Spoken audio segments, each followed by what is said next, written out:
Hello दोस्तों, सिने talk के episode number 3 में आपका स्वागत है। दोस्तों ये तो आपको पता ही होगा कि अक्षय कुमार सिर्फ 40 से 45 दिन में एक मूवी की शूटिंग कंप्लीट कर लेते हैं और एक साल में 3 से 4 फिल्में तो कर ही लेते हैं। और भाई लोग, आज मैं आपको इंडिया की एक ऐसी फिल्म के बारे में बताने वाला हूँ जिसको बनाने में लगभग 20 साल का समय लगा है। दोस्तों ब्रह्मास्त्र को बनाने में सिर्फ 9 साल लगे थे, पर दोस्तों इस मूवी को बनाने में 20 साल का समय लगा है। और मैं बात कर रहा हूँ तुम्बाड़ मूवी की। और दोस्तों तुम्बाड़ के राइटर और डायरेक्टर राही बर्वे है और राही बर्वे ने तुम्बाड़ मूवी बनाने के लिए सारे हदें पार कर दी थी। तो आइए जानते हैं इस 20 साल की जर्नी और राही बर्वे के स्ट्रगल के बारे में।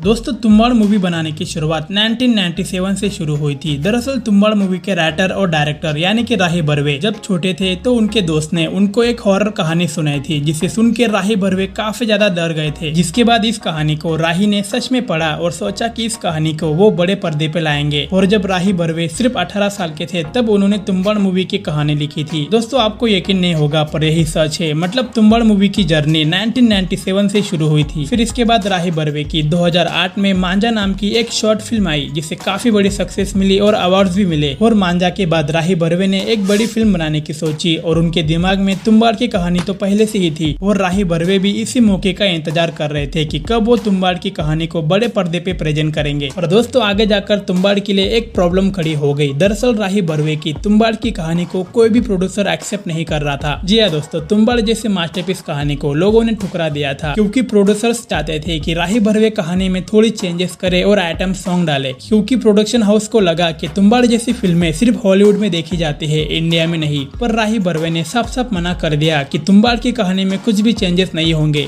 मतलब तुम्बाड़ मूवी के लिए प्रोड्यूसर का मिलना काफी मुश्किल बन चुका था। फिर कुछ टाइम के बाद राही बर्वे की मुलाकात अनुराग कश्यप से हुई। अनुराग कश्यप ने राही बर्वे की शॉर्ट फिल्म यानी कि मांझा देखी थी। दोस्तों अनुराग कश्यप को मांझा फिल्म काफी पसंद आई थी। फिर राही बर्वे ने मौके का फायदा उठा के अनुराग कश्यप को तुम्बाड़ की कहानी सुनाई और अनुराग को कहानी काफी ज्यादा पसंद आई। फिर अनुराग कश्यप प्रोड्यूसर बनने के लिए भी तैयार हो गए। और दोस्तों थोड़ा रुको, क्योंकि अभी भी प्रॉब्लम खत्म नहीं हुई है, बल्कि यही से असली मुश्किल शुरू होती है। दरअसल तुम्बाड़ में लीडिंग रोल के लिए नवाजुद्दीन सिद्दीकी को चुना गया था, जिसके कुछ फोटोशॉप भी किए गए थे। दोस्तों आगे जाकर अचानक से प्रोड्यूसर ने अपने पैर को पीछे खींच लिया और शूटिंग चालू होकर बंद हो गई। पर भाई लोग, इतना सब होने के बावजूद भी राही बर्वे ने हार नहीं मानी थी। फिर इसके दौरान 2012 में शिप ऑफ द सीएस नाम की मूवी आई, जिसमें राही बर्वे और सोहम शाह ने एक साथ काम किया था, जिसमें राही बर्वे को सोहम शाह की एक्टिंग काफी ज्यादा पसंद आ गई थी। फिर तभी उन्होंने सोहम शाह को तुम्बाड़ के लिए चुन लिया था। जिसके बाद सोहम शाह ने तुम्बाड़ की कहानी सुनी और वो तो शॉक हो गए थे, क्योंकि उन्होंने ऐसी कहानी पहले कभी सुनी ही नहीं थी। जिसके बाद राही बर्वे ने तुम्बाड़ के लिए प्रोड्यूसर ना मिलने की प्रॉब्लम बताई। फिर तभी सोहम शाह ने तुम्बाड़ मूवी को लीड करने की और प्रोड्यूस करने की जिम्मेदारी ली थी। जिसके बाद फिल्म के ऊपर काम चालू हो चुका था। और दोस्तों मैं आपको बता दूं कि तुम्बाड़ मूवी की कहानी 3 पार्ट्स में लिखी गई थी, जो काफी छोटे छोटे पार्ट्स थे, जिसे मूवी के अंदर भी मेंशन किया गया है। जैसे कि पहले पार्ट में विनायक का बचपन दिखाया गया है और दूसरे पार्ट में विनायक का फिर से तुम्बाड़ में आना और सोना निकालना, ये सब दिखाया गया है। और तीसरे पार्ट में विनायक का बूढ़ा होना और उसके बेटे का बचपन दिखाया गया है। और दोस्तों फाइनली 2012 में तुम्बाड़ मूवी की शूटिंग कंप्लीट हो गई। और जब तुम्बाड़ मूवी को एडिट किया जा रहा था तब राही बर्वे ने देखा कि हमको जैसी तुम्बाड़ मूवी चाहिए थी वैसी तुम्बाड़ नहीं बनी है। जिसके बाद राही बर्वे ने और उनकी टीम ने एक ऐसा फैसला लिया जो शायद ही किसी फिल्म मेकर ने लिया होगा।